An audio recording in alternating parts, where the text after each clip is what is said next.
Article from CNN Health. Practicing gratitude could help you live longer according to new study.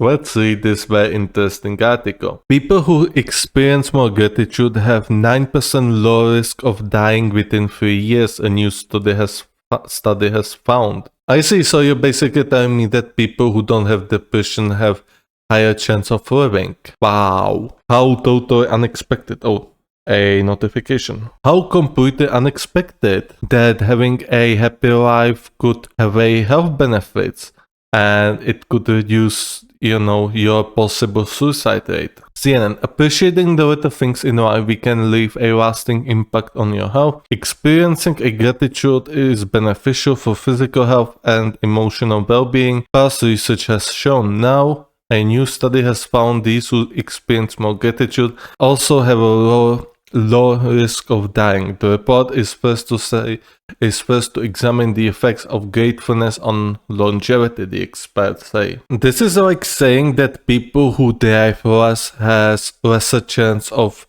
being caught in a car accident. I mean, no shit, Sherlock. The researchers used data from the Nurses' Health Study, which included nearly 50,000 women between ages 69 and 96 who completed a 6-item gratitude questionnaire in 2016 by asking participants to rank how strongly they agreed with statements such as, "I have so much in life to be thankful for and I'm grateful to be a wider variety of people." The research team was able to determine the percentage of women who had the highest and lowest feelings of gratitude, and obviously this is about the elder people, but still, it's a little bit silly. There is many more variables with the elder than just happy life. Obviously, if you are feeling happy as a old man or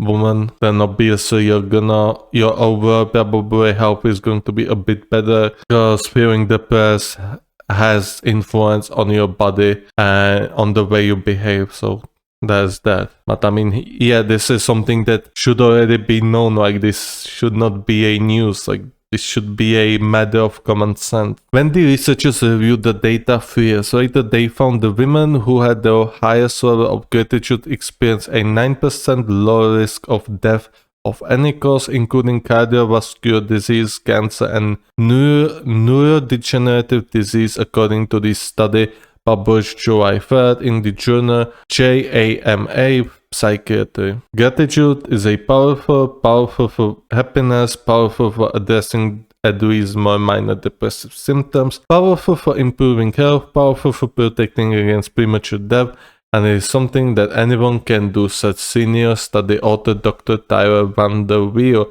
who is the John L. Loeb and Frances Lehman Loeb Professor of Epidemiology at the Harvard T.H. Chan School of Public Health in Boston.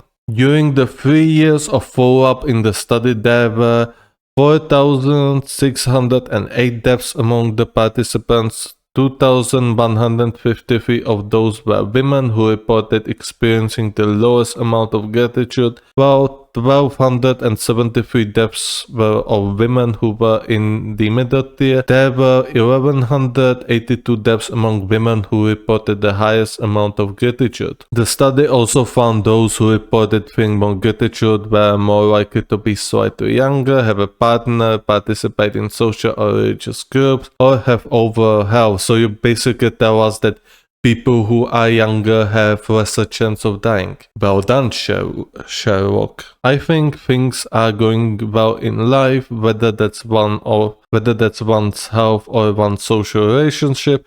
It's going to make one more grateful, said Van der Weel, who is also a director of the Human Flourishing Program, which aims to study and promote human well-being, and co-director of the Initiative on Health, Spirituality and Religion at Harvard. For the analysis of longevity, researchers controlled the data group by comparing similar women who only differed in their gratitude scores occurs when they are sad. The researchers controlled the 4 factors such as psychological well-being, health issues, and other demographics, including social and religious participation. It's still quite meaningful even after controlling for social connectedness and other aspects of psychological well-being and a host of baseline health characteristics and money and income and so on. You're still finding those who are grateful versus those who are not, with about a 10% reduced mortality risk. Wonder Wheel said. These other things are important, but it doesn't explain away the whole of the effect of gratitude. The authors noted in the study that the participants were mostly white, older women in the United States, and future studies with more representative sample would be needed to find out more on the effects of gratitude and longevity for other demographics. Okay, here we go. How to practice gratitude. Okay, I'm ready. It's not completely surprising to me, just given what we know on the health benefits of positive emotions more generally, that a person's disposition for gratitude might actually even lengthen their life, said Dr. Philip Watkins, a professor of psychology at Eastern Washington University and the author of the book Gratitude and the Good Life Towards a Psychology of Appreciation. Researchers have found that gratitude benefits individuals' happiness and flourishing, added Watkins, who was not involved with the new study. Having more gratitude has been linked to improving physical health, such as strengthening the immune systems, lowering blood pressure, and benefiting to the heart. Those who are more grateful also tend to get a better night's sleep and have increased self-esteem and low anxiety, stress, and depression level. Okay. While the new study looked at people who are naturally more grateful, there are ways to practice having more gratitude on a day-to-day basis, said Dr. Emiliana Simon Thomas, Science Director of the Greater Good Science Center, a research institute that studies the psychology, sociology, and neuroscience of well-being at the University of California, Berkeley. It's so important for each individual to start from a place of their own comfort zone, said Simon Thomas, who was not involved with the new study. It is unfair to demand gratitude from anyone if they are feeling particularly impoverished. But it's not unfair to point out some of the simple and easy immediate factors that are actually a source of goodness. It could be as simple as the feeling of a warm sun throughout window on your shoulder. It's just a matter of really noticing that there are things around you, and even in moments that are difficult, she added. Indeed, good weather is probably going to produce better feelings from you overall, unless you are a worker and you have to work under the sunny weather, or in like factories when it's like 30 degrees Celsius plus outside. Then you do not really feel much happy about the sunny weather.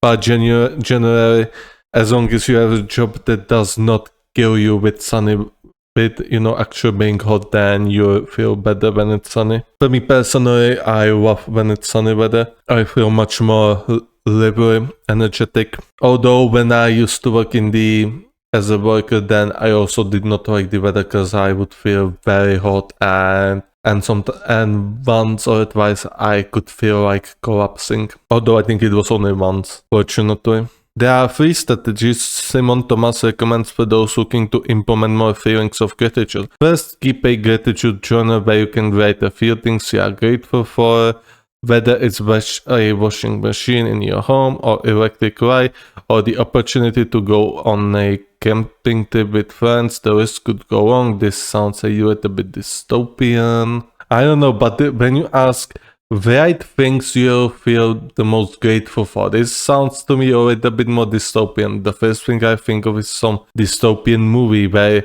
you are forced to write, oh yes, I'm grateful for a great reader, Kim Jong McDonald's. So they say, I mean, I guess it can be, but I think just thinking about some positive things is much better than to keep a journal of things you are grateful for. I don't know, it just kind of creeps me out, alright? It creeps me out to write down things I'm grateful for. Another way to practice gratitude is by writing letters to others who have had a positive impact on your life. Oh yes, it's called having friends and having regular conversations with your friends. The sense of gratitude is even more pronounced when those letters are delivered to the other person, Simon Thomas said. I think she needs to update her what modern people do software, because we don't really send letters much. We send emails sometimes. I think older people send emails nowadays, and they also send letters, however, not as regular as it used to be. Even the elder now use the technology. But yeah, what basically she's saying is have some sort of a social dialogue with your friends, which should come as an obvious. A third way to feel more gratitude is to be specific when giving out thanks. When someone gets you a coffee to start your day, instead of just saying thank you, try to extend it to something like, I really appreciate that you brought me a coffee today. I know you have a lot of other things to do and I got a lot of stuff done because you brought me back coffee, Simon Thomas said. Just say thank you. And if it's your good friend, I mean, hold a small talk. Like, this is like, who's going to say this? Who's going to say this unironically? If somebody you do not really know brings you coffee, then you say thank you. And if you want, you can also say, how's it going? And maybe exchange some small talk. Don't say something like this. Like, this is kind of creeping me out, to be honest. Or if you do not feel sociable, just say thank you. I wish you a nice day. There you go. And if it's your good friend, then obviously say thank you and have some small talk with him as well. Like, these are the basics of fucking social interactions. This is nothing new.